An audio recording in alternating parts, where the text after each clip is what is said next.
नमस्कार दोस्तों, मैं अमन स्वागत करता हूं आपके अपने यूट्यूब चैनल एजुकेशन हब पे। आज मैं स्पेशल फॉर केवीएस के लिए करंट अफेयर्स का सीरीज लेकर आया हूं और इस सीरीज में हम लोग अक्टूबर, नवंबर, दिसंबर और जनवरी महीने के करंट अफेयर्स को देखेंगे और जिसकी कुल 4 क्लासेज होंगे। इन 4 क्लासों में से यह पहला क्लास है और आज की इस वीडियो में हम केवल देखेंगे अक्टूबर महीने के करंट अफेयर्स के सीरीज को। तो चलिए शुरू करते हैं।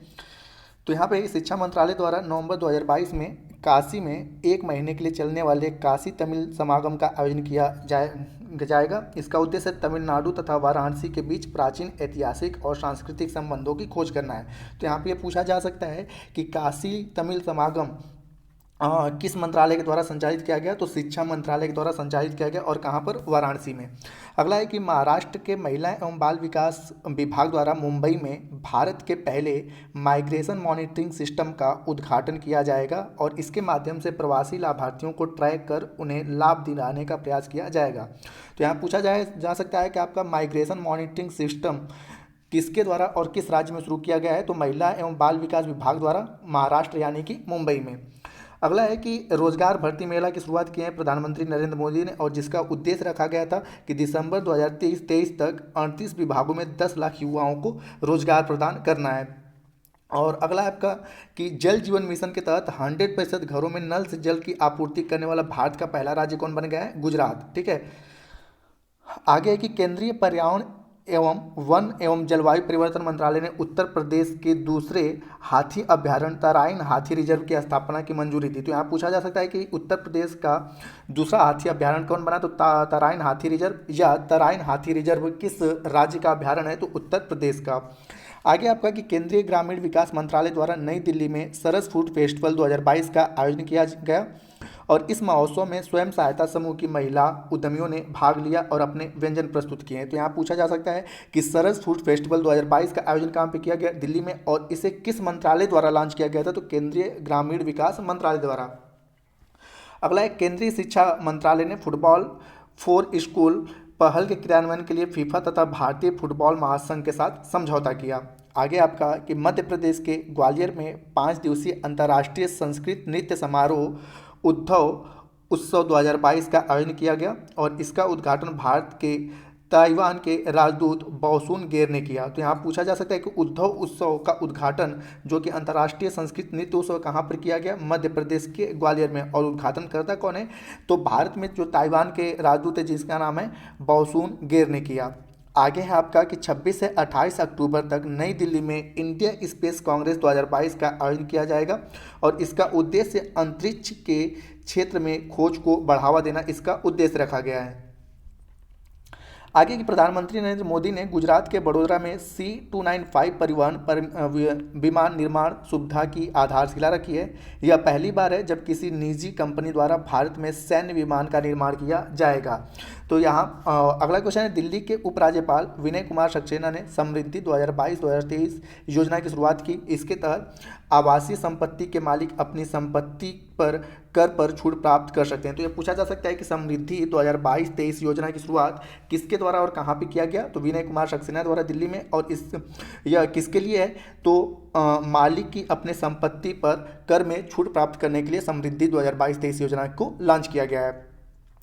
आगे हाल ही में मध्य प्रदेश में एक नए बाघ अभ्यारण्य दुर्गावती टाइगर रिजर्व की स्थापना की मंजूरी मिली। तो आपसे पूछा जा सकता है कि दुर्गावती टाइगर रिजर्व किस राज्य में है। तो मध्य प्रदेश में। आगे आपका कि हाल ही में केंद्र सरकार ने अरुणाचल प्रदेश में पूर्वोत्तर भारत का पहला फिश म्यूजियम बनाने का निर्णय लिया है। यह संग्रहालय केंद्रीय मत्स्य पालन मंत्रालय द्वारा संचालित एक्वा पार्क का हिस्सा होगा। तो ये पूछा जा सकता है कि पूर्वोत्तर भारत का पहला फिश म्यूजियम किस राज्य में स्थापित किया जाएगा। तो अरुणाचल प्रदेश में स्थापित किया जाएगा। आगे प्रधानमंत्री नरेंद्र मोदी ने गुजरात के गांधीनगर में मिशन स्कूल ऑफ एक्सीलेंस की शुरुआत की। इसका उद्देश्य स्मार्ट टीचिंग तथा 5G internet service smart classroom के जरिए शिक्षा व्यवस्था को और बेहतर बनाना है। तो यहाँ पर पूछा जा सकता है कि मिशन स्कूल ऑफ एक्सीलेंस की शुरुआत कब और किसके द्वारा कहाँ पर किया गया। तो प्रधानमंत्री नरेंद्र मोदी द्वारा गुजरात के गांधीनगर में किया गया। और उद्देश्य क्या है इसका। तो स्मार्ट टीचिंग तथा 5G इंटरनेट सर्विस के लिए मतलब की शुरुआत करने के लिए ये इसका उद्देश्य रखा गया है। अगला है आपका कि हाल ही में जम्मू कश्मीर में जलवायु परिवर्तन पर अंतर्राष्ट्रीय सम्मेलन का आयोजन किया गया। सम्मेलन का आयोजन महिला यहाँ पे महिला होगा, महिला रिसर्च फाउंडेशन एन तथा शेर ए कश्मीर कृषि विज्ञान और प्रौद्योगिकी विश्वविद्यालय द्वारा किया गया। तो यहाँ पूछा जा सकता है कि जलवायु परिवर्तन पर अंतर्राष्ट्रीय सम्मेलन का आयोजन किस राज्य में किया गया, तो जम्मू कश्मीर में। आगे आपका है कि राजस्थान के नाथद्वारा में भगवान शिव की दुनिया की सबसे ऊंची प्रतिमा का अनावरण किया गया। इसकी ऊंचाई 369 फीट यानी है और जो लगभग 20 किलोमीटर की दूरी से देखा जा सकता है। तो ये पूछा जा सकता है कि दुनिया की सबसे ऊंची प्रतिमा किसकी है, तो भगवान शिव की है। कहाँ पर, तो गुजरात के नाथद्वारा में, और उसकी ऊंचाई कितनी है, 369 फीट है। आगे आपका कि 2 अक्टूबर से 31 अक्टूबर तक फिट इंडिया फ्रीडम रन 3.0 का आयोजन किया गया, जो गुजरात के केवड़िया में समाप्त हुआ। इसका उद्देश्य फिटनेस के लिए लोगों में पैदल चलने की आदत को प्रोत्साहित करना है। फिट इंडिया फ्रीडम रन की शुरुआत 2020 में की गई थी। तो अब यहाँ पे ये क्वेश्चन पूछा जा सकता है कि फिट इंडिया फ्रीडम रन 3.0 का आयोजन कहाँ पे किया, तो किया गया तो गुजरात के केवड़िया में किया गया। और इसके पहले संस्करण की शुरुआत कब हुई थी, तो वर्ष 2020 में इसके पहले संस्करण की शुरुआत हुई थी। आगे हाल ही में राष्ट्रपति ने राज्यसभा के लिए 4 सदस्यों को मनोनीत किया है। आपने पता है कि राष्ट्रपति राज्यसभा में कुल 12 लोगों को मनोनीत किया था, तो उनमें से 4 सदस्यों को मनोनीत किया, जो इस प्रकार से। पहला है पीटी उषा, जिनका संबंध खेल से है, खेल अर्थात की धाविका है। दूसरा है आपका इलैया राजा, जो कि संगीतकार हैं। और अगले हैं आपके वीरेंद्र हेगड़े, जो कि सामाजिक कार्यकर्ता हैं और आध्यात्मिक गुरु हैं। और चौथे हैं आपके केवी विजेंद्र प्रसाद, जो कि फिल्म निर्देशन है और मतलब कि तेलुगु फिल्म में स्क्रिप्ट राइटिंग करते हैं। अगला है आपका कि हाल ही में प्रधानमंत्री आवास योजना शहरी के तहत सर्वश्रेष्ठ प्रदर्शन करने वाले राज्यों में पहला स्थान किसको मिला, तो उत्तर प्रदेश को पहला स्थान मिला है। प्रधानमंत्री आवास योजना शहरी के तहत सर्वश्रेष्ठ प्रदर्शन में उत्तर प्रदेश को पहला स्थान मिला है। आगे है कि हाल ही में छत्तीसगढ़ सरकार ने राज्य में पहली बार जेल लोक अदालत की शुरुआत की। इस अदालत में मामूली विवाद तथा अपराध का त्वरित निपटारा किया जाएगा। आपने देखा होगा बेसिक तौर पे गांव में छोटे मोटे जो झगड़े होते हैं उनको सुलझाने के लिए यहाँ पर जेल लोक अदालत की शुरुआत छत्तीसगढ़ सरकार ने किया है। तो यहाँ पूछा जाएगा जेल लोक अदालत की शुरुआत किस सरकार ने या किस राज्य में किया गया, तो छत्तीसगढ़ सरकार ने किया है। आगे हाल ही में पर्यटन मंत्रालय ने घरेलू पर्यटन को बढ़ावा देने के लिए स्वदेश दर्शन की योजना 2.0 की शुरुआत की। तो यहाँ पूछा जा सकता है स्वदेश दर्शन योजना 2.0 की शुरुआत किस मंत्रालय के द्वारा किया गया है, तो पर्यटन मंत्रालय के द्वारा किया गया है। आगे 23 जनवरी को नेताजी सुभाष चंद्र बोस की 150वीं जयंती के अवसर पर लेह लद्दाख में मैं भी सुभाष अभियान की शुरुआत की गई। तो आपसे पूछा जाता है कि मैं भी सुभाष अभियान की शुरुआत कहाँ पर की गई, तो लेह लद्दाख में। और कब की गई, तो 23 जनवरी को पराक्रम दिवस यानी कि सुभाष चंद्र बोस जी की जयंती मनाई जाती है, तो इस दौरान किया गया था। आगे है आपका कि हाल ही में ओडिशा ने कृषि उद्यमियों के लिए ऋण उपलब्धता सुनिश्चित करने के लिए सफल नामक क्रेडिट पोर्टल लॉन्च किया है। तो यहाँ पे पूछा जा सकता है कि सफल नामक क्रेडिट पोर्टल किस राज्य सरकार के द्वारा लॉन्च किया गया, ओडिशा। और इसका उद्देश्य क्या है, तो कृषि उद्यमियों के लिए ऋण उपलब्धता को सुनिश्चित करना कि आसानी से उन्हें कृषि के लिए सरकार के द्वारा ऋण मिल सके। आगे हाल ही में मुंबई में विश्व मसाला कांग्रेस 2022 का आयोजन किया गया। इसमें 50 मसाला उत्पादक देशों के 1000 प्रतिभागियों ने भाग लिया। इसका उद्देश्य मसाला कृषकों तथा व्यवसायियों को इस क्षेत्र में प्रगति के लिए विचार करना था। तो यहाँ पूछा जा सकता है कि विश्व मसाला कांग्रेस 2022 का आयोजन किस राज्य में या कहाँ पर किया गया, तो मुंबई में किया गया है। अगला है आपका कि अयोध्या दीपोत्सव में 15 लाख दिए जलाकर विश्व रिकॉर्ड बनाया। मतलब कि अभी तक इतने बड़े दीपोत्सव कार्यक्रम पूरे दुनिया भर में कहीं पर नहीं हुआ था। तो अयोध्या में दीपोत्सव कार्यक्रम के दौरान 15 लाख दिए जलाकर एक विश्व रिकॉर्ड बनाया गया है। आगे प्रधानमंत्री नरेंद्र मोदी द्वारा 2 अक्टूबर 2022 को गांधीनगर और मुंबई के बीच वंदे भारत एक्सप्रेस के उन्नत संस्करण वंदे भारत 2.0 की शुरुआत की गई। तो यहाँ पूछा जा सकता है गांधीनगर और मुंबई के बीच 2 अक्टूबर को, मतलब इससे पहले भी वंदे भारत ट्रेनें गांधीनगर और मुंबई के बीच में चल चुकी हैं, यह दूसरी ट्रेन है, इसलिए इसका नाम रखा गया वंदे भारत 2.0। आगे है आपका कि भारत के चुनाव आयोग द्वारा ऑल इंडिया रेडियो के सहयोग से 1 साल का मतदाता जागरूकता कार्यक्रम मतदाता जंक्शन की शुरुआत किया गया है। तो यहाँ पूछा जा सकता है कि मतदाता जागरूकता कार्यक्रम किसके द्वारा शुरू किया गया है, तो चुनाव आयोग के द्वारा किया गया है। और किसके सहयोग से, ऑल इंडिया रेडियो के सहयोग से। आगे है राष्ट्रपति द्रौपदी मुर्मू ने अहमदाबाद में गुजरात विश्वविद्यालय द्वारा विकसित महिला उद्यमियों के लिए बनाए स्टार्टअप प्लेटफॉर्म हर स्टार्ट को लॉन्च किया है। तो यहाँ पूछा गया है कि हर स्टार्ट क्या है, तो महिला उद्यमियों के लिए बनाया गया एक स्टार्टअप प्लेटफॉर्म है, ठीक है। किसके द्वारा विकसित किया गया है, तो गुजरात विश्वविद्यालय द्वारा विकसित किया गया है और इसका उद्घाटन किसने किया है, राष्ट्रपति द्रौपदी मुर्मू ने। आगे है कि तमिलनाडु के राज्यपाल द्वारा ऑनलाइन जुए का निषेध एवं ऑनलाइन गेम नियमन अध्यादेश 2022 को मंजूरी दे दी गई है। तो यहाँ पे पूछा जा सकता है कि हाल ही में किस राज्य ने ऑनलाइन जुए का निषेध एवं ऑनलाइन गेम का नियमन अध्यादेश 2022 जारी किया गया, तो तमिलनाडु राज्य के द्वारा। आगे आपका कि प्रधानमंत्री नरेंद्र मोदी द्वारा गुजरात के मोढेरा गांव को भारत का पहला 24x7 सौर ऊर्जा संचालित गांव घोषित किया गया है। तो यहाँ पूछा जा सकता है कि भारत का पहला, ठीक है, गांव जो 24 घंटे सोलर ऊर्जा बिजली के द्वारा चलता है, तो वह है आपका गुजरात का मोढेरा गाँव। अगला है गृह मंत्री अमित शाह द्वारा बिहार के सारण जिले के सिताब दियारा में जयप्रकाश नारायण जी की 120वीं जयंती पर 14 फीट प्रतिमा का अनावरण किया गया। तो यहाँ पूछा जा सकता है कि अभी हाल ही में जयप्रकाश नारायण जी की 120वीं, मतलब पूछा ये भी जा सकता है कि कौन सी जयंती मनाएगी, 120वीं जयंती मनाएगी, और उनके 120वीं जयंती पर सिताब दियारा में कितने फीट ऊंची प्रतिमा का अनावरण किया गया, तो 14 फीट, और किसके द्वारा किया गया, गृह मंत्री अमित शाह के द्वारा किया गया। अगला क्वेश्चन है उज्जैन, जो कि मध्य प्रदेश में स्थित 850 करोड़ की महाकाल लोक कॉरिडोर परियोजना के पहले चरण का उद्घाटन प्रधानमंत्री द्वारा किया गया। तो यहाँ पूछा जा सकता है कि महाकाल लोक किस राज्य में स्थित है, तो मध्य प्रदेश के उज्जैन में, और इसके पहले चरण में इसका जो विकास किया जा रहा है, कितने करोड़ रुपए का लागत लगाया गया है, तो 850 करोड़ रुपए का लागत लगाया गया है। आगे है आपका प्रधानमंत्री नरेंद्र मोदी ने हैदराबाद में संयुक्त राष्ट्र विश्व भू स्थानिक कांग्रेस का उद्घाटन किया। तो यहाँ पूछा जा सकता है कि संयुक्त राष्ट्र विश्व भू स्थानिक कांग्रेस का उद्घाटन किसने और कहाँ पे किया, तो प्रधानमंत्री नरेंद्र मोदी ने हैदराबाद में।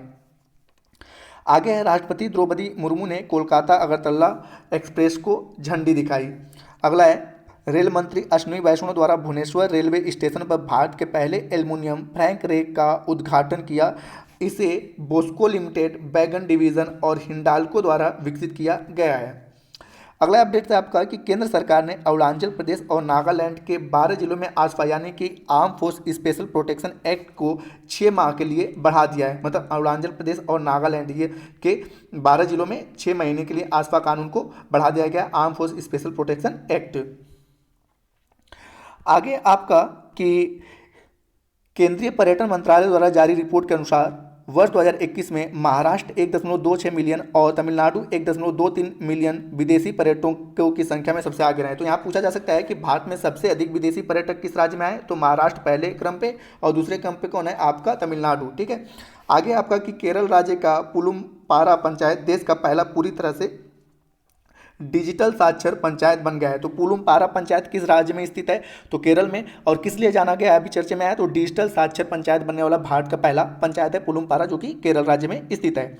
आगे आपका कि अदानी ग्रीन एनर्जी लिमिटेड ने जैसलमेर यानी कि राजस्थान में 600 मेगावाट क्षमता का विश्व का सबसे बड़ा पवन सौर ऊर्जा संयंत्र चालू किया है। तो यहाँ पूछा जा सकता है कि विश्व का सबसे बड़ा पवन सौर ऊर्जा संयंत्र कहाँ पे लगाया गया, तो जैसलमेर राजस्थान में। उसकी क्षमता कितनी है, 600 मेगावाट, और किसके द्वारा लगाया गया है, तो अदानी ग्रीन एनर्जी लिमिटेड के द्वारा लगाया गया है। अगला आपका कि अक्टूबर 2022 में हरियाणा के मानेसर में एससीओ मतलब कि संघाई सहयोग संगठन आतंकवाद विरोध अभ्यास का आयोजन किया गया, जिसमें कि पाकिस्तान ने भी भाग लिया था। आगे आपका हरियाणा सरकार ने विभिन्न आर्थिक गतिविधियों में सहयोग के लिए दुबई सरकार के साथ समझौता किया है। तो यहाँ पूछा जा सकता है कि हरियाणा सरकार की आर्थिक गतिविधियों में सहयोग के लिए किस देश के द्वारा समझौता किया गया, तो दुबई सरकार के द्वारा।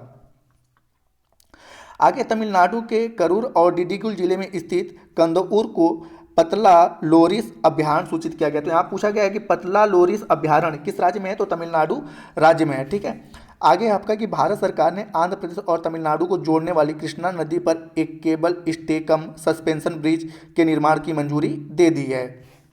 आगे है आपका कि प्रधानमंत्री नरेंद्र मोदी द्वारा 2 दिवसीय प्रधानमंत्री कृषि सम्मान सम्मेलन का उद्घाटन नई दिल्ली में किया गया। तो यहाँ पूछा जा सकता है कि प्रधानमंत्री कृषि सम्मान सम्मेलन का उद्घाटन किस राज्य में किया गया, तो नई दिल्ली में किया गया। किसके द्वारा, प्रधानमंत्री के द्वारा किया गया।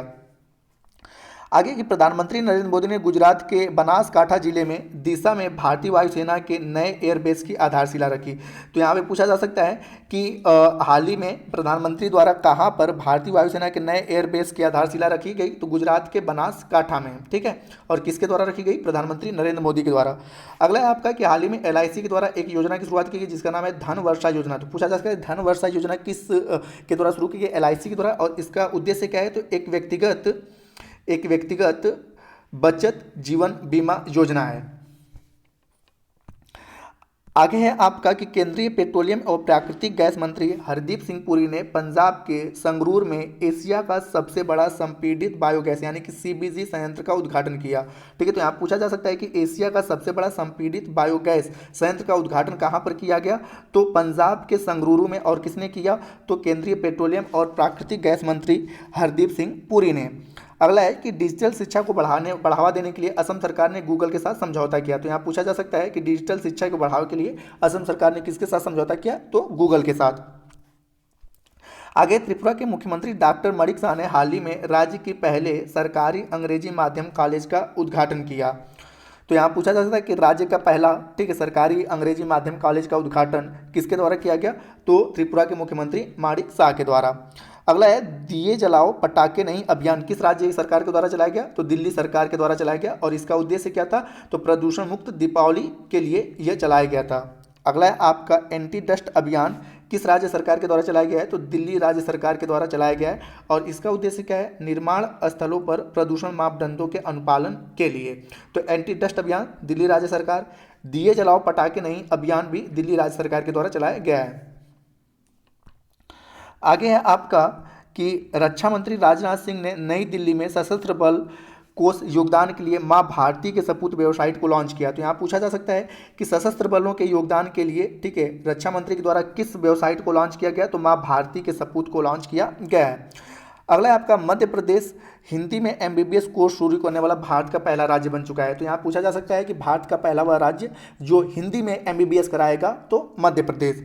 अगला है स्टूडेंट पुलिस कैडेट प्रोजेक्ट के तहत केरल के एर्नाकुलम में 15 स्कूल ऑनेस्टी शॉप ईमानदारी की दुकान खोली गई। आगे कि डेनमार्क के फाउंडेशन फॉर एनवायरमेंट एजुकेशन द्वारा लक्षद्वीप के 2 समुद्री तट, एक है मिनिकॉय थंडी तट और एक है कदमत तट को ब्लू फ्लैग प्रमाणन दिया गया। भारत में ब्लू फ्लैग प्रमाणन वाले अब कुल आपके 12 समुद्री तट है। ब्लू फ्लैग प्रमाणन उसको दिया जाता है जो इको फ्रेंडली होते हैं, जहाँ पे किसी प्रकार का पर्यावरण, मतलब कि जिस समुद्री तट पे किसी प्रकार का अप्रदूषण नहीं रह चुका है, उसे ब्लू फ्लैग प्रमाणन दिया जाता है। तो यहाँ पे ये भी पूछा जा सकता है कि मिनिकॉय थंडी या कदमत तट किस द्वीप पे स्थित है? तो लक्षद्वीप में। और अब तक कुल भारत में ब्लू फ्लैग वाले समुद्री तट कितने हो गए हैं? आपके 12। आगे आपका कि भारत में जंगलों के बाहर पेड़ कार्यक्रम किस सरकार के द्वारा चलाया गया? तो असम सरकार के द्वारा। और इसका उद्देश्य क्या है? किसानों कंपनियों को जंगल के बाहर वृक्षों के क्षेत्र को बढ़ाने के लिए साथ लाना। अगला है आपका कि हाल ही में उत्तर प्रदेश सरकार ने रानीपुर टाइगर रिजर्व को वन्यजीव संरक्षण अधिनियम 1972 के तहत सूची किया। तो यहाँ पूछा जा सकता है कि रानीपुर टाइगर रिजर्व किस राज्य में स्थित है? तो उत्तर प्रदेश में स्थित है। आगे है कि ऑपरेशन चक्र किसके द्वारा चलाया गया? तो ऑपरेशन चक्र CBI के द्वारा चलाया गया। और इसका उद्देश्य क्या है? वित्तीय अपराधों में शामिल साइबर अपराधों के विरुद्ध। तो ऑपरेशन चक्र CBI के द्वारा चलाया गया। तो दोस्तों ये रहा आपका अक्टूबर का पूरा करंट अफेयर्स का निचोड़, जिसको कि आप कम समय में अच्छे से देख सकते हैं। अगला जो वीडियो रहेगा नवंबर को रहेगा, दूसरा, तीसरा रहेगा दिसंबर का और चौथा रहेगा जनवरी का। तो ये 4 महीने के जो करंट अफेयर्स हैं वो KVS के लिए काफ़ी इंपॉर्टेंट हो रहे हैं, क्योंकि फरवरी में आपका एग्जाम होने वाला है। तो जो भी क्वेश्चन पूछा जाएगा, ठीक है, इन्हीं 4 और 5 महीने को पूछे। तो पहले हम लोग 4 महीनों को कवर करेंगे, फिर समय मिलेगा तो बाकी पीछे के महीनों को हम कवर कर सकते हैं। तो वीडियो के अंत तक बने रहने के लिए धन्यवाद। अगर आपको वीडियो पसंद आए तो वीडियो को लाइक करें, कमेंट करें तथा अपने दोस्तों के साथ शेयर करें। और चैनल पर नए हैं तो चैनल को सब्सक्राइब अवश्य करें। इस PDF को प्राप्त करने के लिए आप हमारे टेलीग्राम से जुड़ सकते हैं, जिसका लिंक वीडियो के डिस्क्रिप्शन में दिया हुआ है। तो वीडियो के अंत तक बने रहने के लिए धन्यवाद। मिलते हैं जल्दी नेक्स्ट वीडियो में।